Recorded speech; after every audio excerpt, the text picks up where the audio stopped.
All right. Sorry for the technical glitch there. But I just want to say welcome back to everyone. And we are going to be jumping now into our second major session for the day.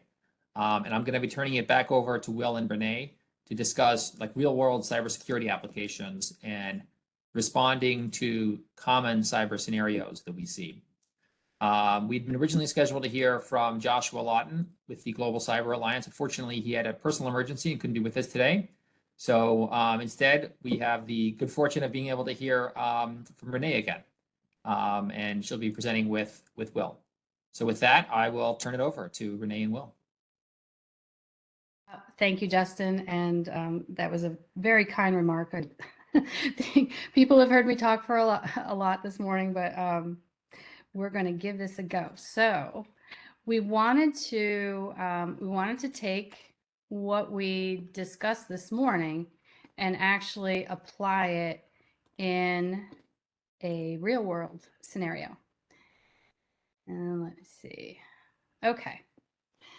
So first, what I wanted to say is, we chose the topics we chose this morning specifically to apply to this scenario. We think, we combined some topics in this kind of run through and, things that I think you'll find familiar and you'll be surprised at how familiar they are. I think smishing, which I mentioned earlier, is becoming more prevalent. And if you're not familiar with that, it's phishing, but it's on your text. And it's, I think, crazy for me to think how somebody got your cell phone in the first place, your cell phone number. And, but they do, and they're very persistent. And you'll see through this scenario how persistent people can be, and really that employee awareness becomes all the more important, and having, having procedures and a protocol, whether you're a one-person shop and you just need to be aware of these things or you have other people. So it's really important, and I'm hoping that this gives everyone something to think about, that they can go back and implement some tools and procedures that help protect you from something like this happening. So with that said, we're going to start with just a handful of quick questions. And these are foundational questions. It's an anonymous set of poll questions that we're going to use throughout this to make it a little bit more interactive and interesting and give you something to think about. But we want to start with a handful of foundational questions to give us an idea of the types of small businesses that we have in attendance today. And then, it can also show how anything, whether you're a 1 or 2 person organization or a 50-person organization, all of these things that we're going to talk about today can affect you, and it doesn't matter. So let's start with question 1. If folks could start answering these. And again, like I said, we want to see what, the size of your organization. And these are really just used for awareness and informational purposes, and again, are anonymous. So hope that folks can participate in this part, because it really is going to help us through the rest of the scenario. So how many employees do you have in your organization? You could be 1, you could be more than 100, you're still a small or medium-sized organization. People often ask me how we define them. And, it varies. Like I said, we're a global organization, but we are small. And all of these things impact us as well. Also looking at your annual revenue, just because that's what's at risk, right? If you are breached, if you are subject to ransomware, if you have to shut down because you can't recover from the data loss, this is what's at risk. Just be interesting to know what kind of group we have today. And another important thing for this particular scenario is, do you allow your employees, or in some cases require them, to use their personal devices? So think about work from home during COVID. you might not have been using personal devices, but all of a sudden that became more of a need and a requirement. And some companies do require it. Cell phone, for example. Or you just allow it because it's convenient and your employees are super productive. And if they work on the weekend and they want to use their own devices to access your accounts. So those are, just some of the things that we want to talk about. And as we go through.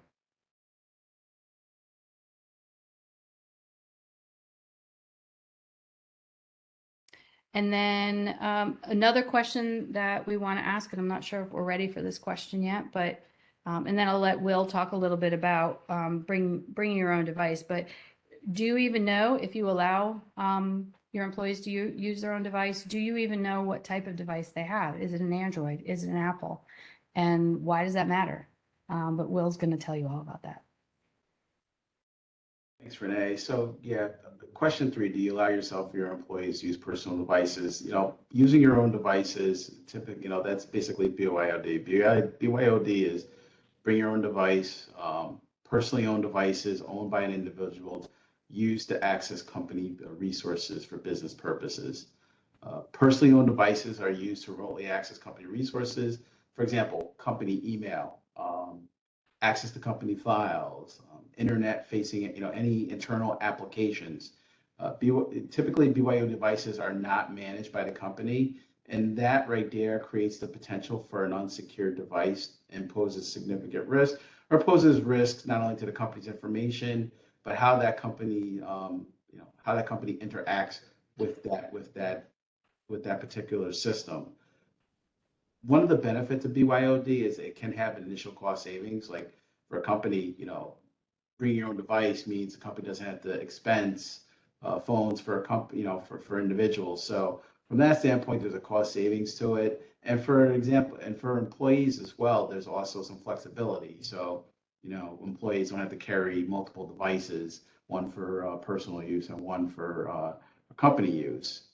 However, before allowing the use of personal devices, companies and management should perform due diligence in a number of areas.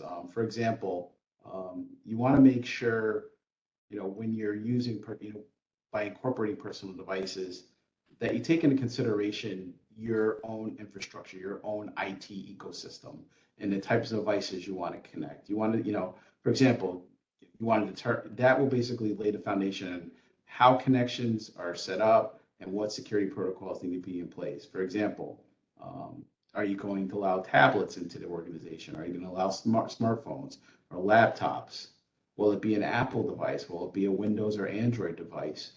These are things that businesses really need to understand. It's that identification. You can't protect what you don't know, right? So understanding the systems that you're going to allow into your network will help you determine what security protocols need to be in place. Now, just to flip it over a bit, institutional owned devices, again, there is a cost factor, but for the most part, they're easier to secure because the institution controls the devices. They control the configuration. They also control things such as, patching, encryption, application whitelisting, remote wiping if the device is stolen. Those similar features may be difficult to implement on our own personal device. So that's one of the risks that you have to weigh. One of the key considerations to think about too, when weighing the pros and cons of BYD, are personal applications as well. So again, with a company device, the company device, you get to determine what applications are installed on the phone, right? You set the operating system, you set the patching the patching cadence. You determine what applications should be allowed and not allowed. With BYOD, one of the risks you have to consider is the personal applications, the personal apps that are on those devices. In some cases, companies run the risk of not having properly vetted applications running on a personal device, which in some instances may affect or might not comply with your own security policy.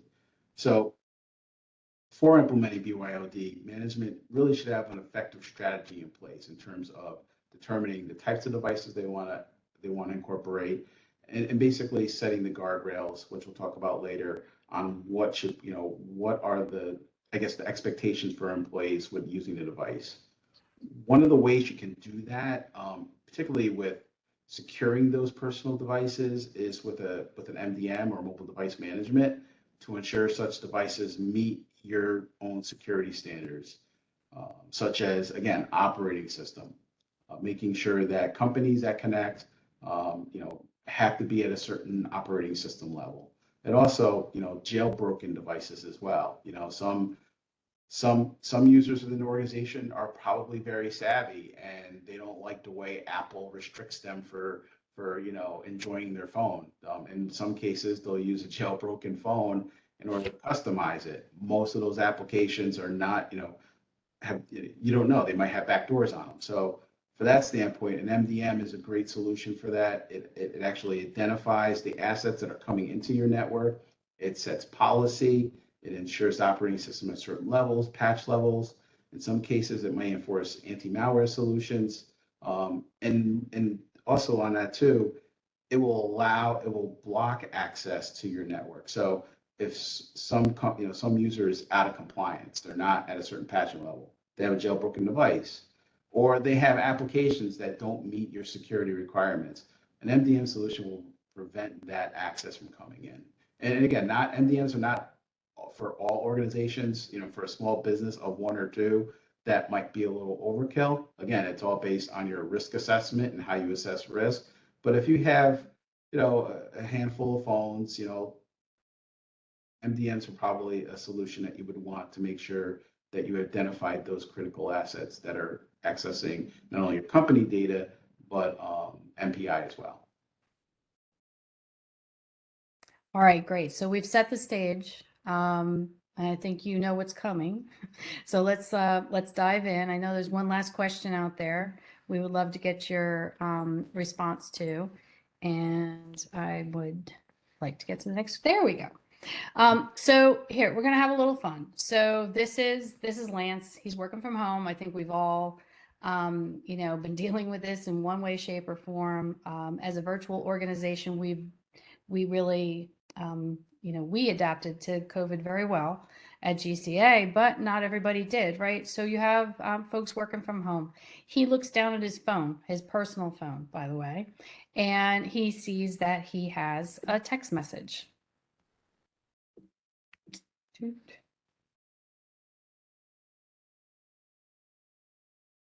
So, Lance, it's Jenny. So she's having issues, and she can't get to Shazad, who's the person that, somehow she knows she needs to reach to get a new password. And she is, playing upon Lance's feelings of, understanding deliverables and deadlines, and really needs to get help. So she goes to Lance to get that help. And Lance understands this, right? He knows Jenny. She's helped him out, so he wants to help her. And this is what phishing is all about. But in this case, it's smishing, right? So we're going to see what happens next. So here's our first question. Take a look at this message, everything about it on the cell phone. And our first polling question on the scenario is, what should Lance do? Should he help Jenny?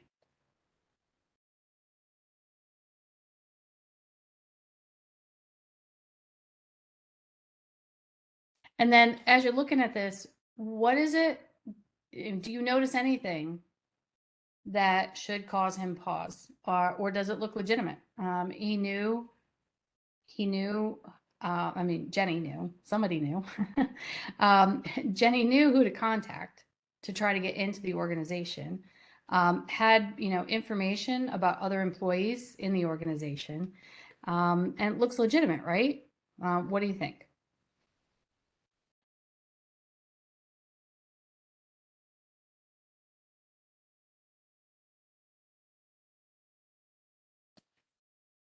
All right, so here's Shazad, the person that Jenny was trying to get in contact with through Lance. Just, he's doing his job, he's working from home, and he looks at his personal cell phone and he sees that somebody's trying to get in touch with him. So you have a phone number, you have Lance, and apparently it's from Lance, looping in Jenny, and contacting Shazad because Jenny needs help and wants to help connect her. And for some reason, Jenny didn't have Shazad's personal cell phone number, so that's why she went to Lance.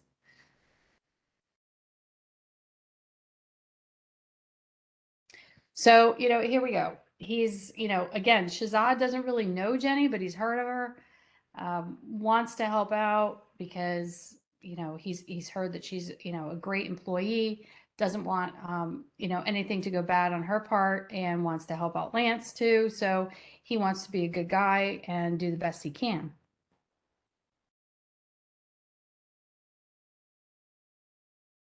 Now, so here's our next question. What do you think Shazad should do?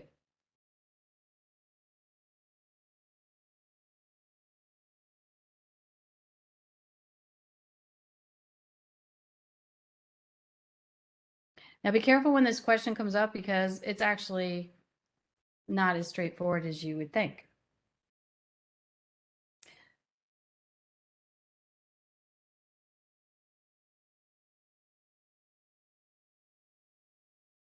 Craig or Will, do you want to talk a little bit about this at this point? Yeah, thanks, Renee. So a couple things, I guess, just stepping back. So initially, Lance got the text from an unknown number. The person he received it from seemed to know a bit about the company, though. They knew the name of the person in IT to reach out to. I'm not sure if any of you noticed, but one of the first things that kind of stood out to me is the fact that there was kind of a sense of Jenny trying to say, oh, you know how so-and-so could be about this, kind of trying to create a little bit of a sense of urgency, but also kind of saying, oh, let's not reach out to this person. But yeah, right away, it came from a number they didn't recognize. Why somebody would reach out to him instead of going on, say, the company's intranet site or somewhere else and looking for the number, it kind of caused a little bit of pause. It seemed unusual to me. But yeah, one thing that Lance might have done is actually gone to, say, the company directory, maybe looked up a number. I don't know if this is a personal number, but yeah, there's a couple things here. And I'm hopefully, as you were going through and answering the questions, those things sort of stood out to you. And then the same for Shazad, the fact that the request came from a third party. I mean, even though he might know Lance, there's some concern there. Well, why is Jenny reaching out to him instead of coming directly to me? So just a couple things that should have been noticed there. Additionally, if this is a work provided phone and not a BYOD, it's quite common that the number should show up as like a known or trusted number if Jenny's number was in the company directory. So that was another red flag. Why is it not identifying this as an internal number? It should be associated with an account or a user in the company. So I just want to point those out. I don't know if you had anything else to add or. Yeah, no, and I think in the smaller you are as an organization, the more likely it is that you're going to have, you're going to allow your employees to use or really need to, require it. It's to Will's point, it is a cost savings and it's understandable. But these are things that, like, as Craig said, they're red flags. And if that number doesn't come up as somebody that you already know and are trusted, that should cause pause. And that's why that was a trick question. There was one right answer, there was one partially right answer, and one totally wrong answer. And I think you can, after you've heard us talk about it, you can guess which are which.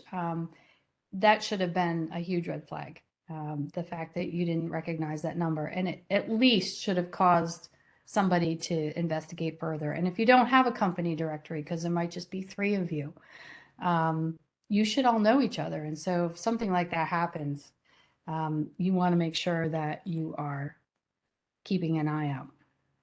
So, but here's what happens next. So again,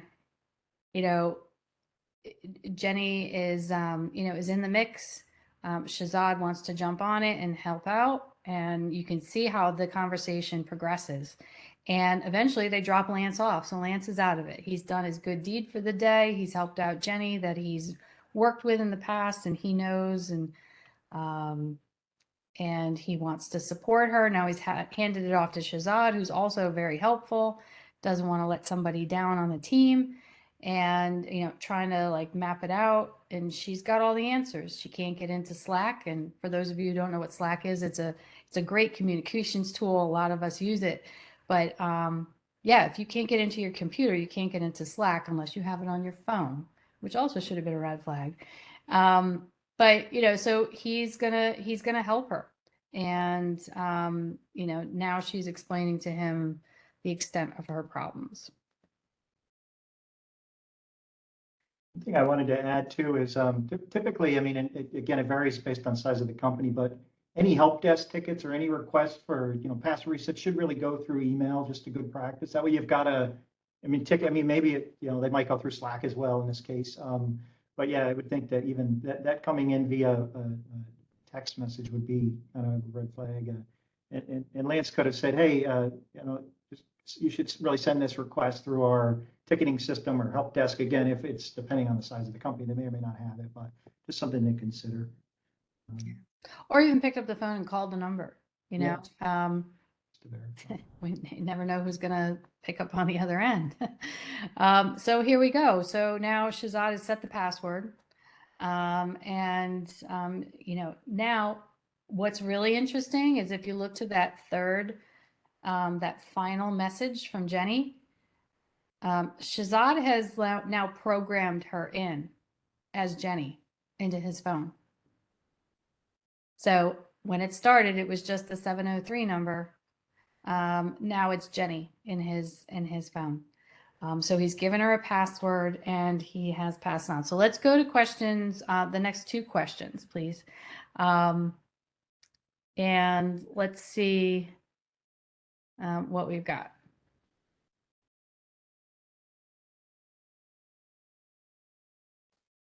So this is, and I know Will talked about this earlier in the earlier session about passwords, but like let's talk about password resets. And I think Craig will have some things to touch on, or Will. Sorry, I don't remember who. But so what is your policy? For password resets. In this case, Shazad doesn't even really know that something bad has gone on. He doesn't know what has happened, but do you have policies in place to reset passwords? And do you require 2FA and MFA in your work and personal devices? If you allow your employees to use personal devices or require them, what is your policy on that? Do you make sure that they have 2FA or MFA implemented? Really important aspects to this scenario. Oh, Craig or Will, did you want to add anything there while they're answering? Sure. So I guess with respect to password resets, you definitely want to make sure you have a formalized policy in place and you stick to it. For example, I think Craig mentioned earlier, rather than sending a text message to reset my password, if there's a help desk ticketing system or another form of communication that might be a little bit more secure than a text, you're going to want to use that channel rather than just sending an open text message. I think the other thing to keep in mind too, as well, is, and Renee touched on it too, is, callback procedures. Now, I guess in the world of banking, whenever someone calls for money transfers, the best practice is to call back. Particularly with password resets, probably a good policy, particularly if it's admin credentials as well. It's always good to follow up with a phone call with a phone number that's actually, been verified, not something that's been texted to you, but certainly something that you have on record that you can follow up on. So call list might be something to consider as well, and using that to follow up to call back and verify whether the person who's requesting to reset is who they say they are. With respect to 2FA and MFA on the work and personal devices during work, our MFA guidance is pretty clear on this. I mean, unless you're going to corporate resources through a VPN, if you're using a mobile device and accessing cloud applications like Office 365 or G Suite, we do strongly recommend and require that you use MFA for those connections. Again, MFA it's not a silver bullet, but it's a really effective control to defend against pretty much, compromised passwords, business email compromises, which are prevalent in the small business space. A lot of businesses, mailboxes get compromised because they're not using MFA. That extra layer of control, for example, passwords might be cracked, passwords may be obtained through phishing, but in the end, with that extra layer of something that you have or something that you are, that token is that last line of defense. It's that layered defense that we always talk about, that defense in depth or layered approach to security. Yeah, which is a perfect segue into our next question, not our last question, but our next question, which is, so Shazad gave the password to Jenny, quote unquote. But does that, what are those layers that could have been in place and hopefully were in place to prevent her from actually getting access to the company system? So be curious to see your answers here, but those are things to think about. It's just, to Will's point, and we've stressed it a few times throughout the morning, layers of defense are what are important. And some of these things are, really easy and straightforward to implement. And so hopefully this is helpful to you. And again, that also this last point and this this thought, what kind of policies, and it doesn't need to, if you're a really small organization, some of the DFS policies that are in the toolkit, are really important, because it's not so much that you have to have a really laborious process, but you need to understand, and employees need to know what is expected of them, and they need to be aware of things like this happening. So use those templates if as a guide, depending on your size. I mean, they're great resources, but also they can be adapted to any, if you're not a financial services organization but you're from another industry, you can adapt and adjust, streamline them, but use some of the other tools that you can give your employees the awareness, and be aware of those red flags that we've pointed out throughout. And if you don't mind, we wanted to just follow up with a few final questions, and then take questions. I think that we've had some questions throughout both both parts of the morning session. We would love to get some feedback from you all, and see what we can answer from the combined team here, and talk about some of these issues if you're interested. So what kind of training do you provide? And in looking at the final poll questions, do you how often do you do it, if you do it? As you saw from the toolkit, we do have some tools available for that. You can either use the the LMS that's in the toolkit, the curricula training, where you can kind of adapt it on your own, in addition to their little modules, the 2 modules that they have on phishing and basic cybersecurity. There's lots of resources in the toolkit already. But do you provide that? And think about it. If you don't, should you? I think it's really helpful. It's not the answer to everything, but again, it's all part of the layers of defense. Having your employees be aware of and be mindful of these red flags is important. And then just some information. I think, as I mentioned before, the news stories that are coming out just on my local news, and granted, I live outside of DC, so I probably hear a lot more about it than some places, but I'm surprised at how many local news stories are coming up. Have you been a victim, or have you heard or know of somebody that's been a victim, because I think it's becoming more prevalent and for small businesses. And I'm talking about, just, somebody who's a sole, just an entrepreneur, sole practitioner, so to speak, and they have a business and they use social media as their main platform for their work and their customer base. And to have their accounts hacked and taken over and shut down by one of the major, social media giants for weeks, couldn't get access to any of her business assets or clients. So those are big deal, real world consequences for some of this stuff. And, some of these tools and resources could help prevent that. So really be interested in your feedback on some of these questions. And Michael, I don't know if you have some questions from the attendees that might be we might be able to respond to while we're here. Renee, Yeah, I have a few. The first one is I guess towards the beginning of this scenario, you mentioned there was a need to delete the initial smishing text message, and one of the attendees wanted to know if it wouldn't be better to hold on to the text message and use it as a training opportunity for Lance. That is very good. When I get them, I delete them because I know they're smishing. For the most part, sometimes I have to investigate. Sometimes I'll send it to my IT guy. I'll do a screenshot and send it to them and say, what do you think? And they might do a little bit of investigating.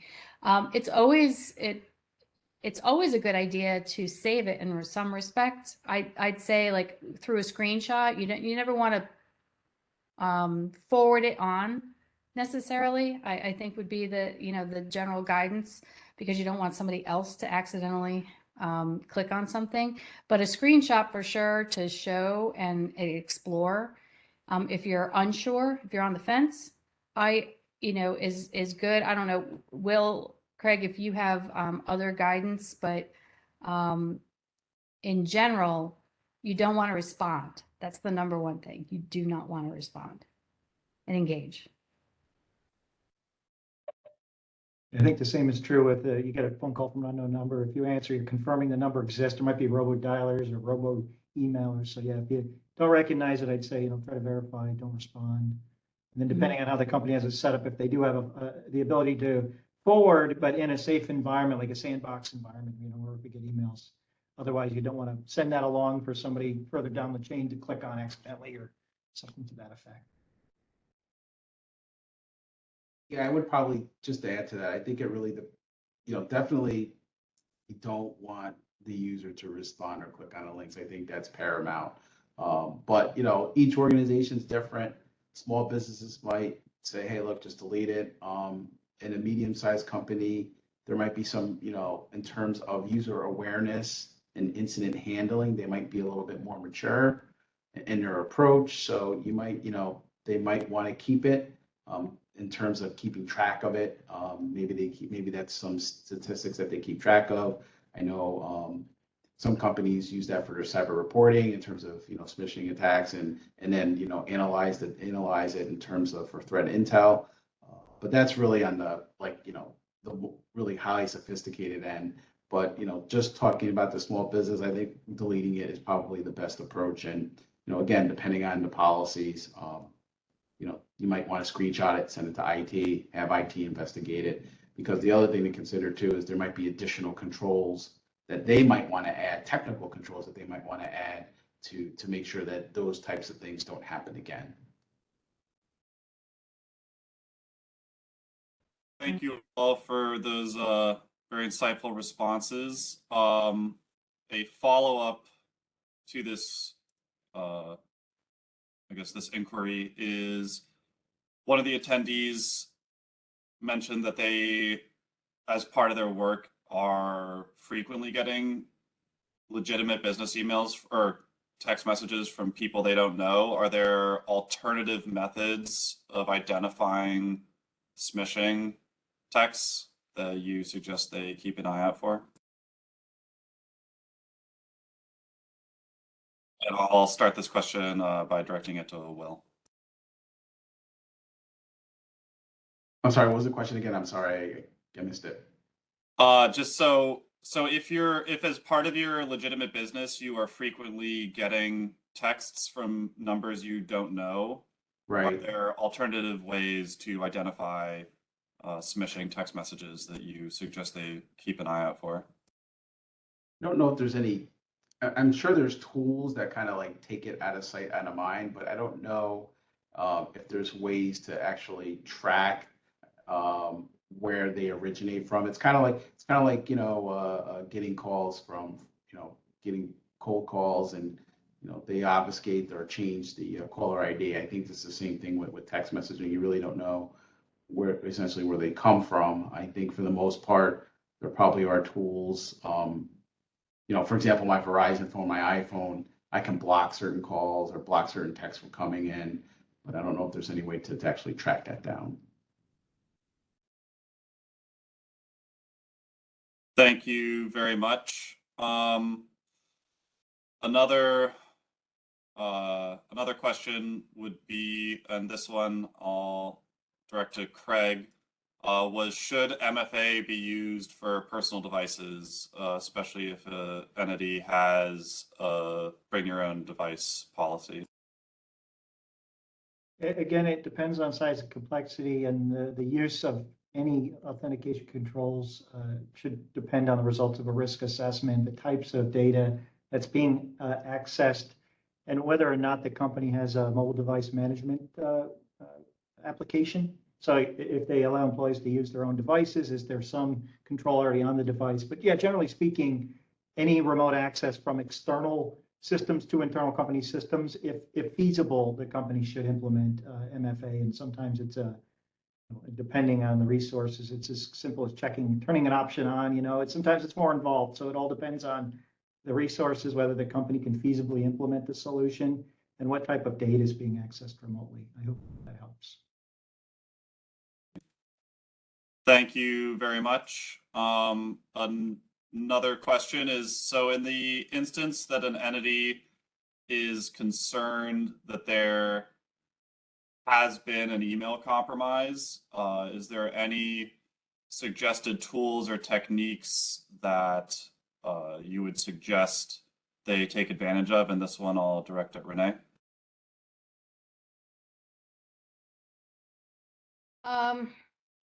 I actually would defer to Will on tools and techniques on this one, but yeah, if you have a suspected email compromise, I mean, the first thing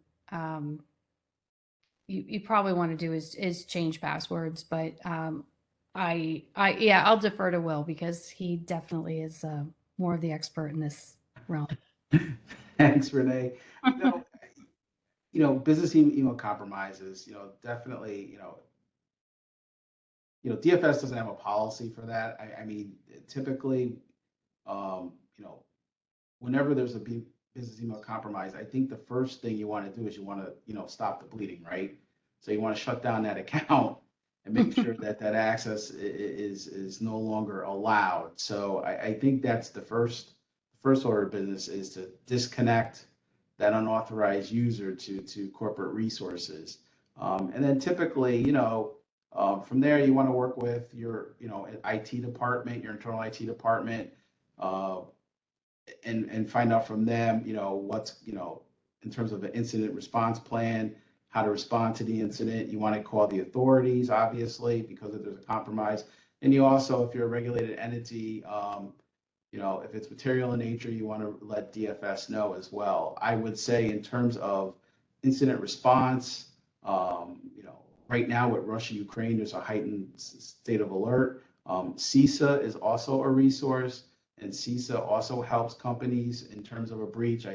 My understanding is that they don't report anybody to anybody else, but their goal is to help critical infrastructure. And CISA is a great resource to use in the event of a breach as well.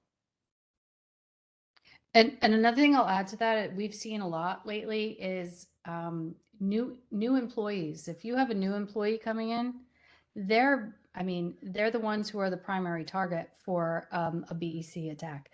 So we experienced it. I've had other small organizations, get that critical, urgent email from the CEO to the brand new employee, that's a red flag. Send this invoice, send payment to this person right away. No, no, you don't do that. But so just like think about all, if it doesn't feel right, don't do it. But we've seen that a lot, and employees having that awareness, new employees having that awareness, that new employee who wants to, be responsive to the CEO, even if it's a small organization, they need to be aware of that training. So doing that training like as soon as they come on board is critical. Thank you very much. And that transitions well, I believe, into another question we received from the participants, which is about, I guess, the amount of training that should be conducted and I guess how to effectively design a training program. And if there are any available resources on how to kind of make that determination. And I'll leave that to either Will or Renee, depending on, who feels best to answer it. I can take it too if you want. So, generally, the industry, regulatory guidance generally suggests annual training, but I think in this day and age, the cyber threat landscape continues to change. Companies also change, and the training should be provided in direct relation to those changes, identified risks.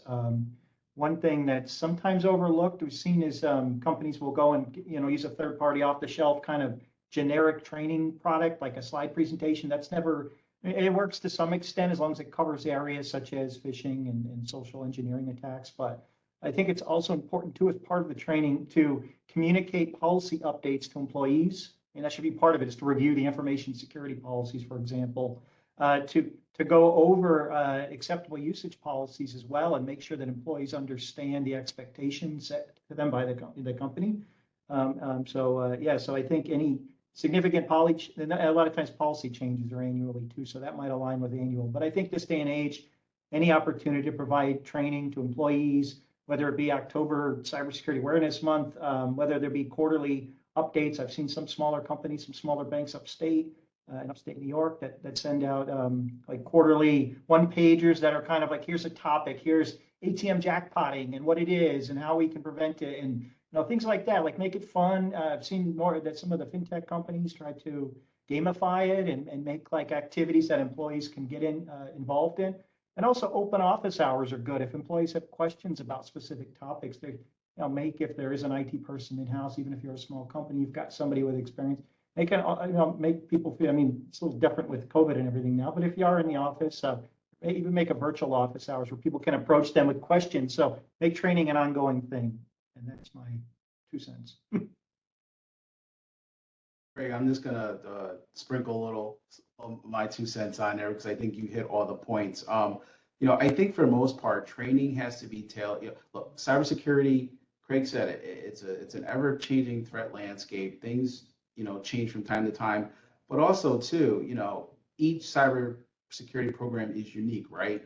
So one company might be very good at addressing phishing, where another company might not be very good at addressing phishing, right?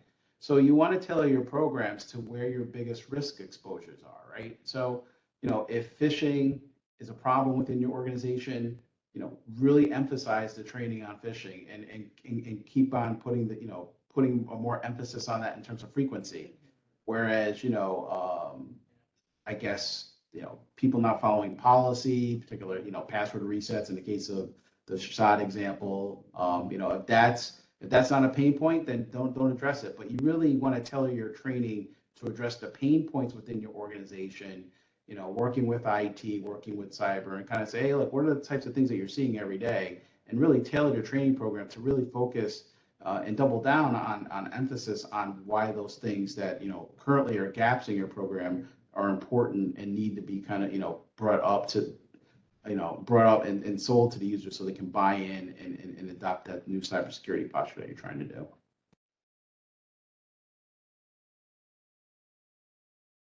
Thank you very much. kind of in line with identifying vulnerabilities, are there any endpoint detection or response tools included or covered in the cybersecurity toolkit? Renee? What we do is we recommend that you do all the automatic updates, but we also so implement that. So it's just a regular, it's core, and you don't even have to think about it. Make sure that all your devices are protected. And if you can't do an automatic update, have a regular schedule, and this is all part of the guidance that's in there. But I would also say, we do have, and I didn't get a chance, or I forgot to highlight it during the toolkit presentation, but we do have a risk assessment tool in there. It's under Know What You Have. It's one of the subcategories. It's assess your risk, and you can use that free tool. And there are plenty of others out there. And we're actually testing a bunch more right now to see like what other capabilities there might be that would help. But use it and identify the risks that you have in your devices in your network, and then use the you can use the toolkit then to identify those gaps and vulnerabilities and see what you can do to support them. But there is a tool in there under Know What You Have. I think it's the third subcategory, if memory serves. I'm visualizing it in my brain. So yeah, there are tools out there. There are plenty of opportunities to help you assess those. Thank you very much. And just kind of going back to the toolkit, some of our attendees wanted to confirm, is the toolkit directed to New York State only, or is it more broadly applicable? No, it's global. So it is, it's accessible to everyone. Through our partnership with DFS, we do have a web page that is more focused on, financial services and the small business, aspect of financial services organizations. But the toolkit itself is available to any industry, any, country in the world. And like I said, we do have it translated into 4 other languages, but it's accessible by all. And when we find tools in other countries and in other languages that are specific to those regions or countries or language, we do add them, just to help, because sometimes a lot of the tools, it might be the French toolkit, but the tool is only available in English. We do try to identify regional and global tools that are more accessible to certain people in the world, as long as they meet our change control board criteria and process. But no, anybody can use it, and it's all for free. Thank you. That's very great to hear. And so earlier during today's event, we touched on password managers, and some of our participants were wondering if there were any factors entities should consider when they're kind of determining which password manager to choose. Yeah, so when it comes to password managers, I would treat them no different as you would treat any third party, right? So, you're using a vendor to manage and store your passwords. So really, third party risk management, vetting the vendor, making sure that they have proper controls in place, that their secure coding practices are some of the things you will want to look at. That's really, really understanding the vendor that you're engaging and understanding the product that you're buying, I think is key in terms of selecting what password manager you should be selecting. And if I could add to that, our toolkit, we only present free tools. Obviously, there are a lot of password managers out there, reputable ones, but they're for fee. Some of them used to have a free model, but then they switched to a trial and then a paid model. So we had to remove them. But I will say we do have one free version in the toolkit, It's very limited. The free version is very limited to just 1 or 2 people. So as a small organization of 1 or 2 people, that's helpful. It's more, from a personal aspect, but to Will's point, there are a lot of really good ones out there. And the ones that we did have in the toolkit, and anything that we put in our toolkit for small business, goes through the security team at MasterCard, just so folks know. They do a complete assessment and testing of any tool that's in our toolkit. And, so we did have some other paid ones in there. So there's good ones. You just have to do a little research. But they're there. I think if you Google it and you do a little research on your own, you'll find what you need. It's very good to hear. Google is truly an amazing tool. So kind of continuing along the inquiries related to passwords, we have a question asking, I guess, the relative security or favorability of maintaining several long passphrases versus randomly generated passwords via like a password manager, and kind of which was more effective for security and which was, I guess, sort of more effective in terms of actual implementation.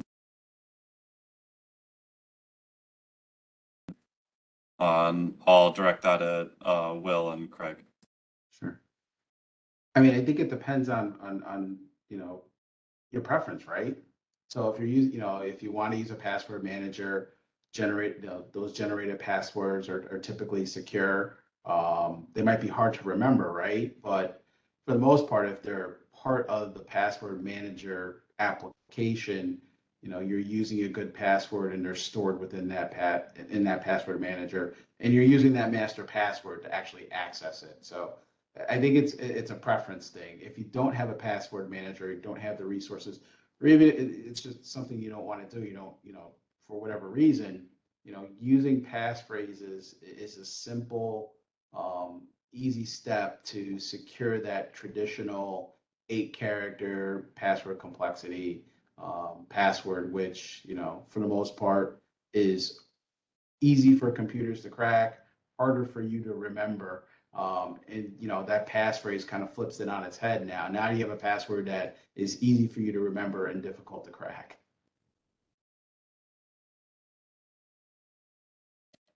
Thank you very much. Kind of related to maintaining security for small businesses, do you have any advice on managing MFA accounts that require shared access by multiple entities? And I'll direct this question to Craig.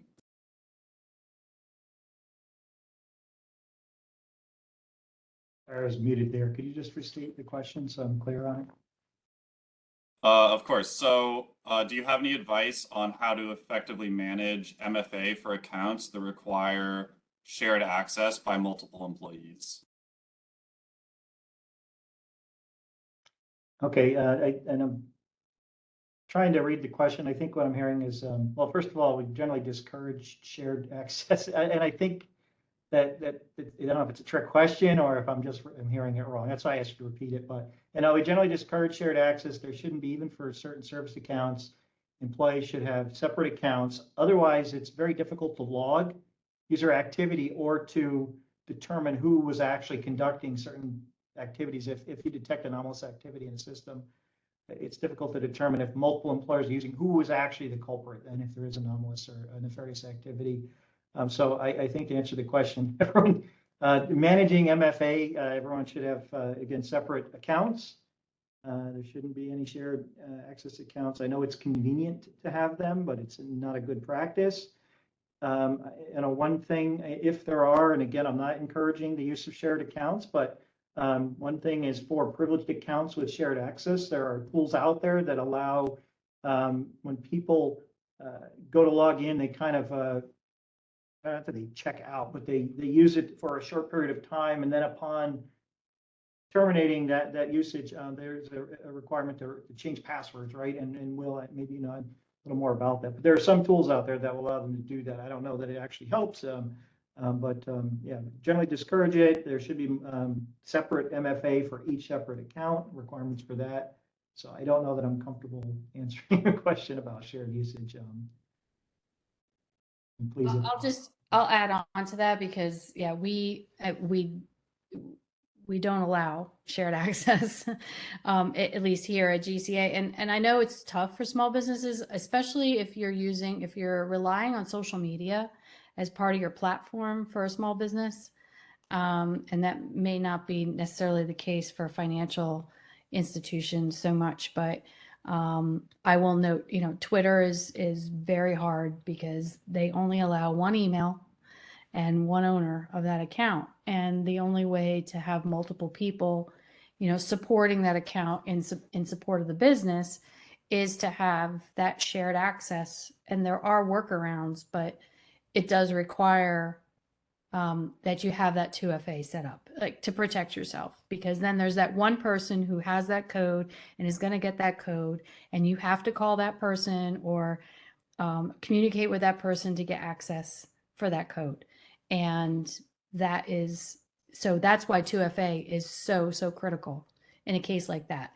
All the other social media platforms allow different admins and you know, levels of support from different people in the organization, and then you should also require 2FA for them.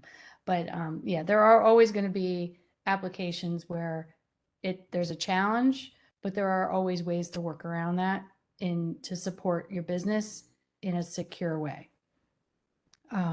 So if I were ever to, you know, ask for an upgrade on Twitter, it would be for multiple access points with required 2FA for each of them. yeah. I know one way with everyone working remotely now that, again, I don't encourage shared access at all, but would be able to, if there's an ability to monitor the IP address, like, so if different users are at, you know, again, please don't do any shared access, but if you had to in that case, again, I think, you know, ensuring that you have the ability to monitor where the traffic is coming from. Again, it might be a little more for smaller businesses, it'd be difficult to do that, but being able to identify the source of the traffic so that you might be able to determine who the actual user is during a session. But again, I don't encourage, I'm just trying to think outside the box a little, I don't know. But ultimately, don't share accounts. Yeah, I think as a general practice, shared accounts is a bad cyber hygiene, because you mentioned it earlier, Craig, it removes accountability. You don't know who's doing what and when. So, you know, for a good cybersecurity posture, you want to make sure that you assign individual accounts to particular users. If you ever want to be the scary boss that says, you know, hey, we have a policy for not sharing it, and the reason being is if something nefarious does happen, we have to assume you're all involved, you're all using it. Like, maybe that'll discourage the use of it if employees are secretly doing it. But you never want to kind of threaten that way. That's a thought. Thank you all very much. You know, we really appreciate you taking the time to go over this. If you have any closing thoughts, otherwise we are going to have the superintendent now. And any questions that haven't been addressed, we will try to answer them via email in the near future. And with that, I will leave it to Justin and Superintendent Harris. Thank you all very much.